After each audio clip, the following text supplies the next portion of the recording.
პირველ რიგში, რაც მე მინდა რომ ხაზგასმით აღვნიშნო არის ის, რომ როგორი მნიშვნელობა აქვს ჩვენს ხალხს, რომ კიდევ ერთხელ შევახსენოთ, რამხელა მნიშვნელობა აქვს საერთოდ დროის ფაქტორს, ხო? იმიტომ რომ ჩვენ აღმოვჩნდით დღეს იმ რეალობაში, როდესაც შეიცვალა გეოპოლიტიკური სურათი, შეიცვალა რაღაც დიდი სურათი რეგიონში და იმის ნაცვლად, რომ საქართველოს დღეს უკვე ყოფილიყო ხო ნაწილი მთელი აი ამ გლობალური პროცესის, რაც გულისხმობს ამერიკის სტრატეგიული ინტერესების გაღრმავებას რეგიონში, სატრანზიტო პოტენციალის უკეთესად ათვისებას ამ რეგიონის და ჩვენ მაგალითად გვქონოდა უკვე დაწყებული, განხორციელებული და მომუშავე ისეთი სტრატეგიული პროექტი, როგორიც არის ანაგლიის პორტი. ჩვენ ამის ნაცვლად აი ამ ახალ ვითარებას ხვდებით იმ მოცემულობაში, როდესაც საქართველოს დღეს ბიძინა ივანიშვილის ხელისუფლების პირობებში არის საერთაშორისო იზოლაციაში,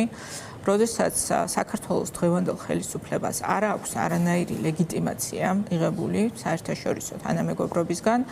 როდესაც ანაგლიის პორტი არაშენდა და არაშენდა მიზანმიმართული პოლიტიკით, რომელიც ბიძინა ივანიშვილმა განახორციელა, როდესაც დაიწყო სამართლებრივი დევნა ანაგლიის კონსორციუმის წევრების, რამაც შეუძლებელი გახადა ცხადი ამ პორტის განხორციელება და ეს დღემდე რჩება შეუსრულებელ რაღაც დაპირება და მათ შორის ვიცით, რომ განიდევნა ამ პორტიდან დასავლური ინვესტიციები და ამერიკული ინვესტიციები და დღეს ჩინეთს მოიაზრებს ივანიშვილი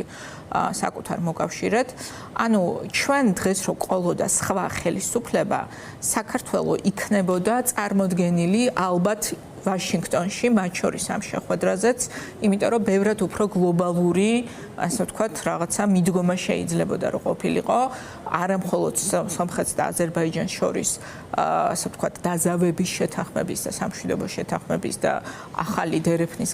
გახსნის, არამედ გლობალურად სამხრეთ კავკასიის ახალ სტრატეგიულ სიმაღლეზე გადაყვანიც, იმიტომ რომ შუა დერეფანი ცხადია, რომ გრძელვადიანად რჩება სტრატეგიულად ძალიან მნიშვნელოვანი დასავლეთისთვის, იმიტომ რომ რუსეთის, ასე ვთქვათ, ნორმალიზაციას რუსეთთან დიდი ხანი კიდევ არავინ არ ელოდება დასავლეთში. აი ამის ნაცვლად ჩვენ აღმოვჩნდით იმ ვითარებაში, როდესაც ის ხალხი, ვინც ამბობს, რომ რა თქმა უნდა, ჩვენთვის ძალიან მნიშვნელოვანია მშვიდობის შეთანხმება, ჩვენ ვულოცავთ და ამით დავიწყოთ დღეს ჩვენი განცხადება, რომ ვულოცავთ ჩვენს მეზობელ სახელმწიფოებს ამ სტრატეგიული შეთანხმების მიღწევას, მაგრამ ასევე ბუდასაწყვეტია ის, რომ ჩვენ დავრჩით დღეს ამ შესაძლებლობების მიღმა, მოისმინეთ თავად პრეზიდენტ ტრამპის განცხადება, უზარმაზარი ფინანსური რესურსები ჩაიდება ჩვენი მეზობლების ეკონომიკის განვითარებაში, უზარმაზარი თანამშრომლობის ახალი პროექტები იწყება, უსაფრთხოების გარანტიებს აძლევს ფაქტიურად ამერიკის შეერთებული შტატები და პრეზიდენტმა ტრამპმა თქვა, რომ ამ შეთანხმებაზე თავდასხმას ჩვენ განვიხილავთ როგორც გალაშქრებას ამერიკის წინააღმდეგ, ამაზე მეც უბრალოდ ვერ იტყვის ამერიკის პრეზიდენტი და ამ პირობებში ჩვენ ვართ იმ მოცემულობაში, როდესაც საქართველოს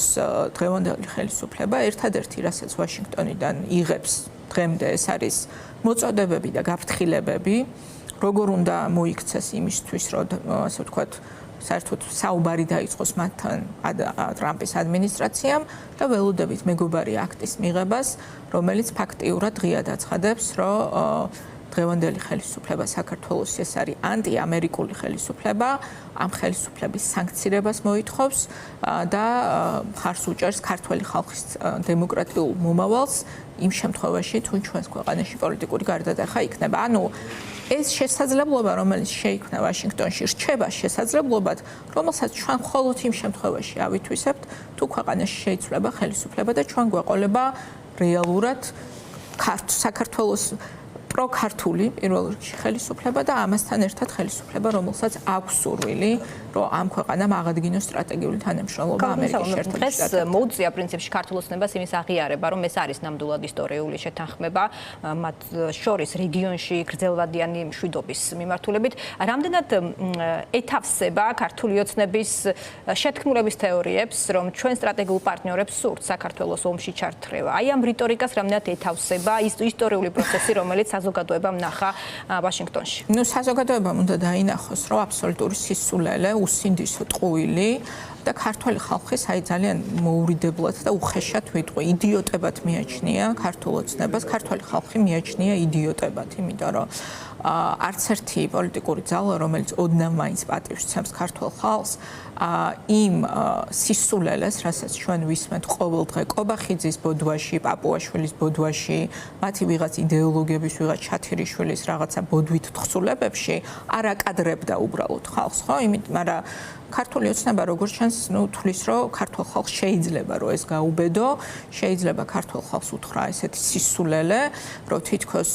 ჩვენ დასავლეთი ჩვენი ურთიერთობების გაღრმავების სანაცვლოდ გთხოვს აქ რაღაცა საომარ მოქმედებებს და გაურკვეველია რატო არ თხოვს აზერბაიჯანს გაცილებით უკეთესად შეიარაღებული, გაცილებით ასე ვთქვათ მზადყოფნაში მყოფი ქვეყანა სამხედრო მოქმედებებისთვის. ქართულმა ხალხმა უნდა დაინახოს ამ ყველაფრისგან, რომ მათ დღეს მართავს უსინდისო რუსეთის მოკავშირე კორუმპირებული მატყუარა ბრბო ბიძინა ივანიშვილის დაქვემდებარებაში მყოფი, რომლის ერთადერთი ამოცანა ეს არის, რომ ნებისმიერ ფასად ძალაუფლება შეინარჩუნონ და მერე საქართველოს ყველა მოქალაქის და მათი შვილების მომავლის ხარჯზე გააგრძელონ ამ ქვეყნის ძარცვა და იმ უზარმაზარი ქონების მოხვეჭა, რომელსაც ახლა უკვე რაღაც შიდა კლანური გარჩევები დაიწყეს და ვერ გაიყვეს მოპარული ფული და სამომავლოდ მოსაპარი ფული და მეორე ძალიან მნიშვნელოვანი მე ყველას მინდა შევახსენო ბიძინა ივანიშვილის განცხადება, რომ ის არ აპირებს ამერიკის შეერთებულ შტატებთან საუბარს, სანამ მის წარმოსახვით, ასე ვთქვათ, გონებაში არსებული რაღაცა სანქციები არ გაუქმდება.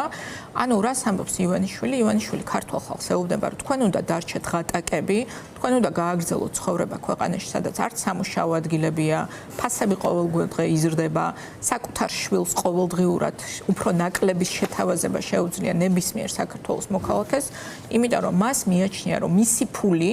ეს არის მთავარი და საქართველოს უყურებს როგორც სტრატეგიულ რაღაცა, ასე ვთქვათ, როგორ გითხრათ, აი მის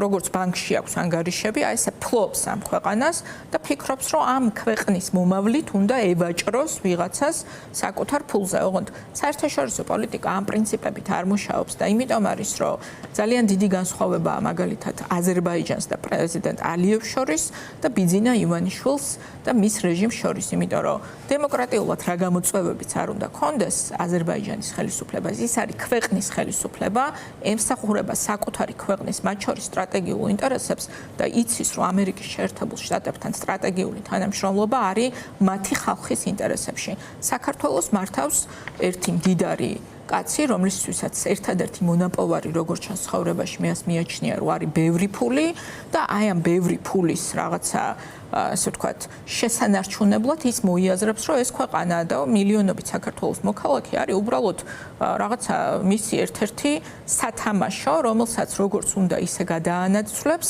საკუთარი ფინანსური ინტერესებისგან გამომდინარე.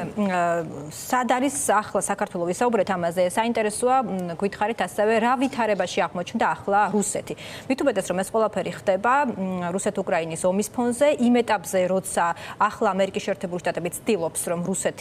წამოიყვანოს მოლაპარაკებებზე, როგორც ვიცით 15-ში იქნება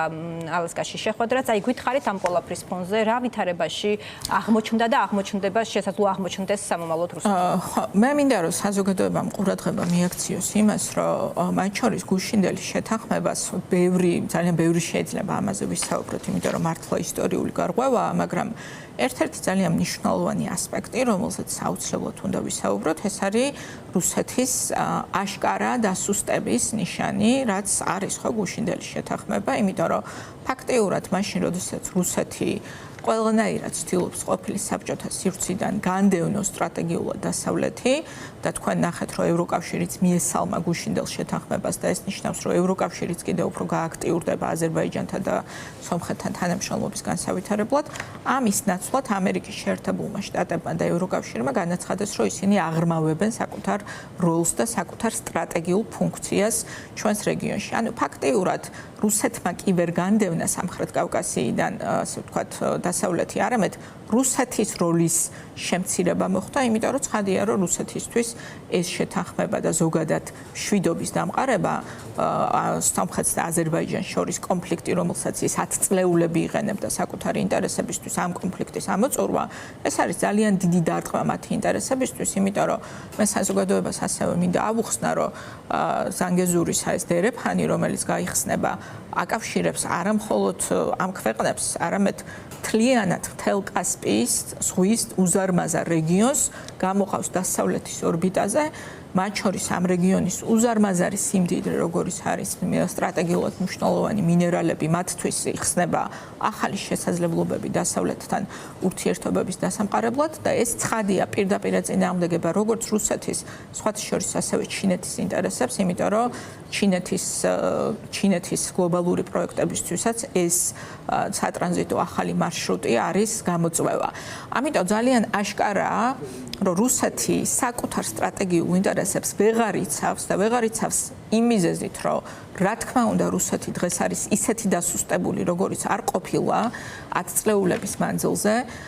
და მათ შორის სწორედ იმიტომ, რომ რუსეთის დასუსტების, ასე ვთქვათ, ტენდენცია ყოველდღიურად ჩანს და მათ შორის გრძელვადიანი შედეგი სანქციების, რომელიც დაუწესდა რუსეთის ეკონომიკას, ღრმავდება ეს შედეგები ყოველდღიურად. დღეს მათ შორის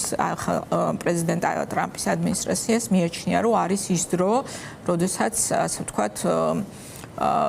დროა რომ დაიწყოს მოლაპარაკებები რუსეთ-უკრაინის ომის დასრულებაზე. მე არ ვარაუდობ, რომ ასე ვთქვათ, ეს მარტივი პროცესი იქნება. არც იმას არ ვარაუდობ, რომ ეს ომი შეიძლება დასრულდეს ისეთი პირობებით, რომელიც სრულად მისაღები იქნება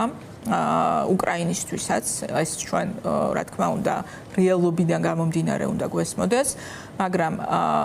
ის თავისთავად ის ფაქტი, რომ პრეზიდენტმა ტრამპმა გადაწყვიტა, რომ შეხვედრა შედგეს, ნიშნავს იმას, რომ ის რაღაც შედეგს ელოდება, იმიტომ რომ მათ შორის მე მინდა ყურადღება მივაქციო, როდესაც აი ძალიან ბევრი ტყუილი გვესმის ქართული ოცნებისგან, რომ თითქოს ტრამპის ადმინისტრაციასთან რაღაცა, ასე ვთქვათ, რაღაც გზებს ეძებენ თანამშრომლობის. ტრამპის ადმინისტრაციისთვის ძალიან მნიშვნელოვანია წარმატების დადება და სწორედ ამიტომ არის, რომ საკუთარი სახელი მიუძღვნა იმ პროექტს, რომელიც გუშინ ვაშინგტონში გაფორმდა და სწორედ იმიტომ, რომ დღევანდელი მდგომარეობით ივანიშვილის ხელისუფლების პირობებში საქართველო არის საერთოდ წარმატების კი არა, აბსოლუტური ჩამოშლის, დემოკრატიული ჩამოშლის, გეოპოლიტიკური ინტერესების ჩამოშლის, ეკონომიკური ჩამოშლის და საერთოდ წარუმატებლობის, აი რაღაცა შავი ხვრელი, სწორედ ამიტომ არის, რომ ხედავთ, რომ არავინ სათოფეზეც არ იკარებს ამ ადმინისტრაციას დღეს ამ ადმინისტრაციის პირობებში დღეს ბიძინა ივანიშვილის ხელისუფლებას და ეს ყველაფერი უნდა შეცვალოს ქართულმა ხალხმა უნდა შექმნას ახალი წარმატება ამ ქვეყნისთვის დემოკრატიული გარღვევის სახით, იმიტომ რომ ჩვენ ამ შემთხვევაში არა მხოლოდ იმ გეოპოლიტიკურ პროექტებთან, რომელიც რეგიონში მიმდინარეობს, არამედ ევროკავშირში გაწევრიანების პროცესის დაწყებით, ახალი ინვესტიციების მოზიდვით, ანაკლიის პორტში ამერიკული ფულის მოზიდვით და დასავლური ინვესტიციების მოზიდვით ჩვენ შევძლებთ, რომ აი მომავალი 10 წლეულის მანძილზე განუზომელ წარმატებას მიაღწიოს ჩვენმა ქვეყანამ. ოღონდ ამას ყველაფერს წინ ეღობება ერთადერთი რამეს არის ივანიშვილი და მისი რეჟიმი, რომელმაც ჩვენ შეიძლება აი უვიზო მიმოსვლაც კი დაგვეკარგვინოს, ვნახოთ სექტემბერში რა გადაწყვეტილებას მიიღებს ევროკავშირი.